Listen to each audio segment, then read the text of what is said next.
क्या आप जानती हैं कि रमज़ान की रातों में अल्लाह ताला अपने बंदों की दुआएं खास तौर पर सुनता है।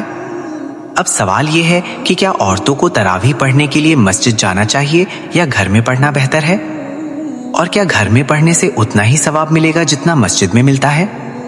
आइए इस बात को आसान तरीके से समझते हैं। सबसे पहले ये जान लें कि तरावी की नमाज सुन्नत मुअक्कदा है, यानी इसे पढ़ना बहुत अहम है। मर्द और औरत दोनों के लिए रमजान की रातों में तरावी पढ़ना बड़ी नेकी का काम है।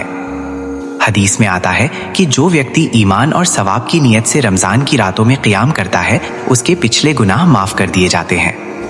अब एक प्यारा सा वाकया सुनिए। एक सहाबिया थी, हजरत उम्मे हुमैद रजी अल्लाह अन्हा। उन्हें नबी करीम सल्लल्लाहु अलैहि वसल्लम के पीछे नमाज पढ़ने की बहुत इच्छा थी।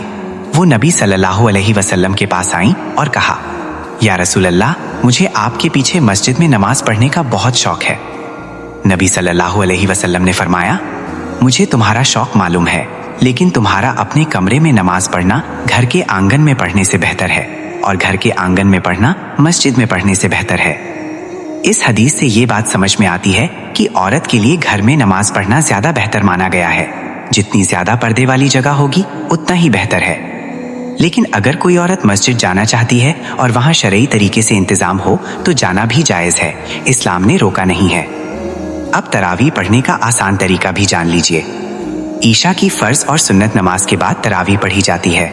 आमतौर पर 20 रकात पढ़ी जाती हैं। 2-2 रकात करके नियत करें। अगर आपको बड़ी सूरतें याद नहीं हैं तो परेशान ना हो। जो भी छोटी सूरतें याद हों, जैसे सूरह इखलास, फलक, नास, उन्हें पढ़ सकती हैं। बार बार पढ़ने में भी कोई हर्ज नहीं है। हर 4 रकात के बाद थोड़ा रुककर तस्बीह पढ़ें या दुआ करें। मेरी प्यारी बहनों, रमजान बहुत बरकत वाला महीना है। दिन में रोजा रखें और रात में अल्लाह से दुआ करें। घर के कामों में से थोड़ा वक्त निकालकर तरावी जरूर अदा करें। अल्लाह हम सब की इबादत कबूल फरमाए। आमीन।